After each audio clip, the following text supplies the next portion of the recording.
Кыргызстанда жаңы балдар интернаттарын ачууга мораторий киргизилет. Бул тууралуу бүгүн президент Сооронбай Жээнбеков балдар үйлөрүн жана интернат тибиндеги мекемелерди реформалоо боюнча эксперттик жумушчу топтун орун басары Назгүл Турдубекова менен жолугушуусунда билдирди. Кыргызстанда 9000 бала интернаттарда тарбияланат, бирок алардын 90%-нын ата-энеси тирүү. Ушундай көйгөйдү чечүү үчүн өкмөт балдар үйлөрүн реформалоону баштаган.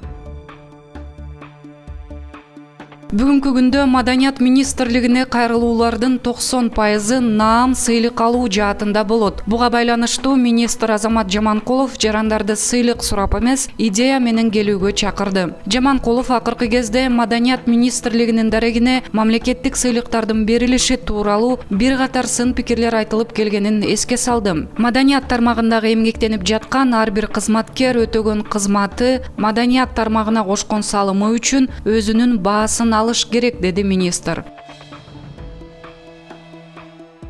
Аида Салянованы соттогон Ленин райондук сотунун төрагасы Кубанычбек Касымбековго башкы прокуратура кылмыш ишин козгоду. Бирок буга экс-депутаттын ишинин тиешеси жок. Кубанычбек Касымбеков мындан 3 жыл мурда Сузак райондук сотунда иштеген мезгилде облустун Чек айыл аймагынын жетекчисине жана Атабек айылдык кеңешинин депутатына бир нече берене боюнча айып таккан. Тергөөнүн жыйынтыгы менен айылдык кеңештин депутатына карата кылмыш иши токтотулганына карабай, Касымбеков ага карата өкүм чыгарган.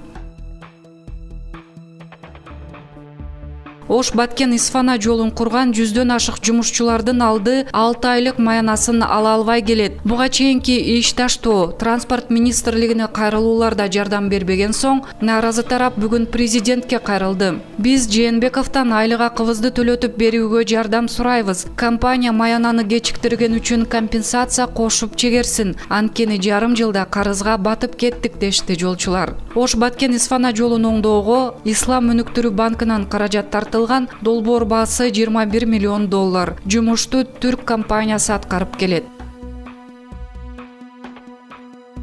Өзбекстандын Самарканд шаарында 6 жаштагы кыз 2 айлык бөбөгү жаткан бешикти өрттөп жиберди. Маалыматтарга караганда, ата-эне балдарын үйдө жалгыз калтырып кеткен. Кыз ширеңке менен ойноп жатып, 2 айлык иниси жаткан бешикти өрттөп жиберген. Өрт ата-энеси тарабынан өчүрүлгөн, ал эми балдар түрдүү деңгээлдеги күйүк менен ооруканага жеткирилди. Ош шаарында Тико уурусу колго түштү. Шектүү бир түндө ушундай үлгүдөгү 2 унааны айдап качкан. Кызыгы ал түн ичинде тиколор менен такси кылып, анан машиналарды шаар четиндеги ээн жерге таштап койгон. Милициянын көрсөтмөсү менен унааларды таап, ээлерине кайтарды. Бул окуя боюнча кылмыш иши козголуп, тергөө уланууда.